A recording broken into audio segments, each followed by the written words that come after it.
mind. Oh, you're talking to the wrong Schroeder brother. I know. My little brother, who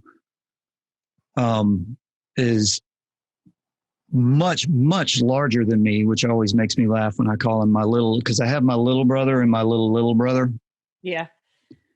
And my little brother, who's like 5'11", 240 pounds, big Harry Potter fan.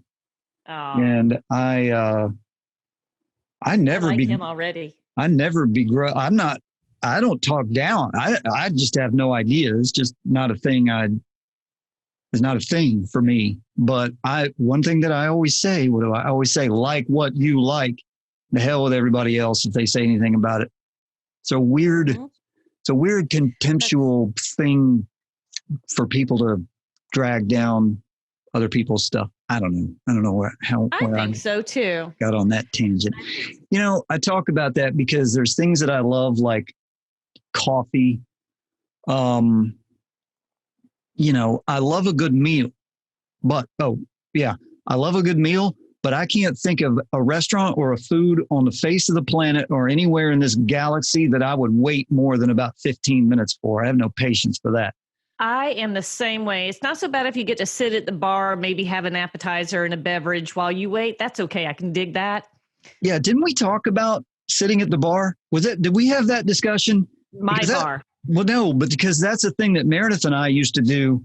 I mean, we don't go out to eat at all now for obvious reasons, but we used to go out before we had child. You know, we would have frequent, at least once a week, date night. And I worked in the service industry forever, behind the bar and waiting tables and back in the kitchen, front of the house, back of the house, and the whole thing. So what I started to do was sort of trick the system. You got to end around the system. You don't sit at the bar just to get your drinks and appetizer. You have your whole meal at the bar. Oh, we often do it at Gunner's Gun Club. I mean, that's actually my favorite place to sit because we have now friended the bartenders. They are now friends of ours that come over.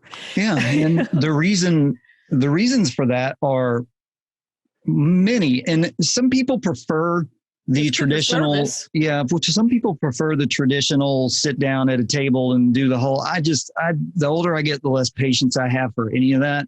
And all the layers. It's like a giant bureaucracy to me. It's all the layers. It's the waiting in line. It's the host. It's being seated. It's waiting for your drink. It's appetizer. It's, oh God, I don't have time for all this.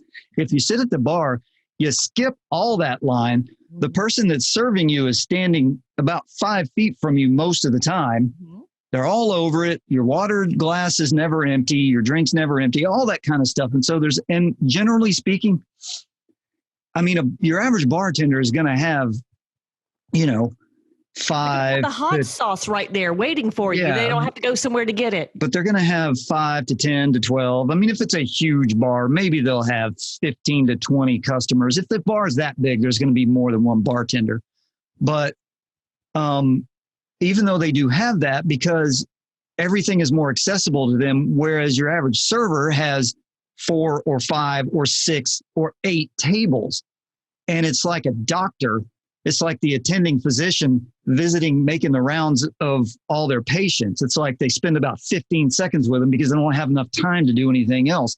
And so while we are suffering culturally from a massive decline in the quality of service, mostly across the board at your average restaurant, it goes past that. Even if you have a great server, if it's busy, I mean, they got 4 or 5 or 6 tables and you just can't, you know, it's just a mess and I'm sick of it. And that's coming from someone who worked in that business for a long time. Sit at the bar, have your whole meal there, have a decent conversation. Bartenders are, generally speaking, probably most of them started out as servers or bussers or something like that. So they get that whole dynamic. They understand how to serve a meal, but no one makes it behind the bar.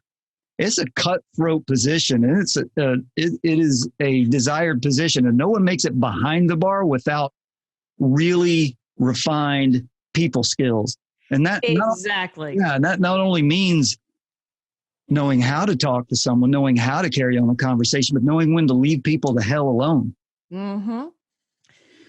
So anyway, that was fun. That can be a whole episode right there.